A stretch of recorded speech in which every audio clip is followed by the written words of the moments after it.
Hello all. நவம்பருக்கும் நமக்கும் செட்டே ஆகாது போல இருக்குது. நவம்பர் வந்தாலே ஒரு சைக்ளோனும் சேர்ந்தே வந்துடுது. ஐ ஹோப் எல்லோரும் சேஃபாக இருப்பீங்கன்னு நினைக்கிறேன். லக்கிலி நானும் அம்மா வீட்டில் இருக்கிறதுனால ரொம்ப சேஃபாகவே இருக்கேன். நிறைய பேர் மழை வந்தாலே ஃப்ளட் வந்துடும், தண்ணி நிற்கும், துணி காயாது, சீறு சகதியாக இருக்கும் அப்படின்னு மழையை ப்ளேம் பண்ணிக்கிட்டே இருப்பாங்க. ஆனால் ஏன் இப்படி ப்ளேம் பண்ணணும்? வருஷத்துக்கு ஒரு தடவை வர மழை, அதை ஜாலியாக என்ஜாய் பண்ண வேண்டியது தானே. நம்ம சென்னையில் தான் இருக்கோமா இல்லை ஊட்டி கொடைக்கானலில் இருக்கோமான்னு யோசிக்கிற அளவுக்கு அப்படி ஒரு சில்லி கிளைமேட்டு.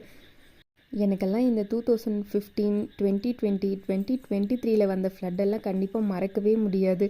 2020 எனக்கு கல்யாணம், 2023 நான் ப்ரெக்னெண்ட்டாக இருந்தேன். இந்த மாதிரி நிறைய கதையை நம்மளோட குழந்தைங்களுக்கு நம்ம சொல்லலாம். அதனால் கண்டிப்பாக இந்த ஃப்ளட்டெல்லாம் என்ஜாய் பண்ணணும். நான் மழையில் ஜாலியாக ஒரு வாக்கிங் போயிட்டு அப்படியே ஷாப்பிங் போயிட்டு வீட்டுக்கு வந்து காஃபி பஜ்ஜியோடு அந்த டேவை முடிச்சிட்டேன். என்ன மாதிரியே மழை பிடிச்சவங்க ஒரு லைக் பண்ணிவிட்டு